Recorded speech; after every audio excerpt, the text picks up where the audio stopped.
Friends present అయితే చూడండి మన రైట్ సైడ్ ఒక పెద్ద కొండ కనిపిస్తుంది.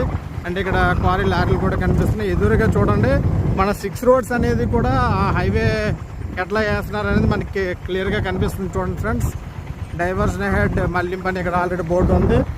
మన లెఫ్ట్ సైడ్ ఒక వెహికల్ కూడా వస్తుంది. ఎదురుగా చూడండి హైట్గా కనిపిస్తుంది కదా, అదే 6 రోడ్ల అనుసంధానం. అలా చూడండి ఫ్రెండ్స్. ఇప్పుడు ప్రజెంట్ మనం అయితే ఆంధ్ర వెళ్తున్నాము. ఆంధ్ర రోడ్డు మీకు చూపిస్తున్నాను. ఆన్ ద వేలో ఇది మీకు 6 రోడ్ అనేది మీకు కనిపిస్తుంది ఫ్రెండ్స్. 6 రోడ్ హైవే అనమాట ఇది. సో ఇది తయారయ్యేసరికి ఇంకొక 1 ఇయర్ పట్టే పరిస్థితి కూడా ఉంది. ఎదురుగా కొండలు చూడండి, లెఫ్ట్ సైడ్ ప్రొక్లైన్ కనిపిస్తుంది. ఎంత ఆహ్లాదకరమైన ఏరియా ఇది.